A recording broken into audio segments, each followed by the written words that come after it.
നമസ്കാരം. ഞാൻ പുതിയതായിട്ടൊരു ചാനൽ തുടങ്ങിയിട്ടുണ്ട്. ഈ ചാനൽ എല്ലാവരും എന്നെ ഒന്ന് സപ്പോർട്ട് ചെയ്യണമെന്ന് വിനീതമായി ഞാൻ അപേക്ഷിക്കുകയാണ്. ഇന്നത്തെ എൻ്റെ ടോപ്പിക്ക്, നമ്മളിൽ പലരും റോസാ ചെടി പുറത്തുനിന്ന് വാങ്ങുന്നവരാണ്.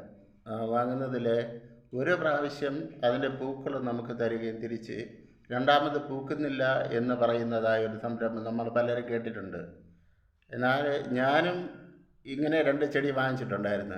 വാങ്ങിയിട്ട് പിന്നെ അതിങ്ങനെ വളർന്ന് വന്നതിന് ശേഷം അവിടെ നിന്ന് പറഞ്ഞു വെച്ചത് കട്ട് ചെയ്ത് വിടണമെന്നാണ് പറഞ്ഞു വെച്ചത്. അപ്പോൾ ഞാൻ കട്ട് ചെയ്ത് വിട്ടത് എൻ്റെ ഒരു സുഹൃത്ത് എന്ന് പറഞ്ഞതിനനുസരിച്ച് 2 ഇല താഴ്ത്തി ഞാനത് കട്ട് ചെയ്ത് വിടുകയും 2 ആഴ്ചയ്ക്കകം അതിൽ നിന്ന് ഒരു തിളിര് അങ്ങനെ വന്ന് അത് നന്നായിട്ട് അതിൻ്റെ നമ്മൾ വാങ്ങിക്കൊണ്ട് വന്ന അതിൻ്റെ അത്ര ക്വാളിറ്റിയിൽ 2 പൂക്കൾ വരികയും ഞാൻ അതിൽ നിന്ന് കുറേ പുഷ്പങ്ങൾ ഇപ്പോൾ കുറേ വെറൈറ്റി ഐറ്റങ്ങൾ റോസാ പുഷ്പങ്ങൾ കളറിൽ വെച്ചിരിക്കുകയാണ്. അപ്പോൾ നിങ്ങളും അതൊന്ന് പരീക്ഷിച്ച് നോക്കണം. Thank you.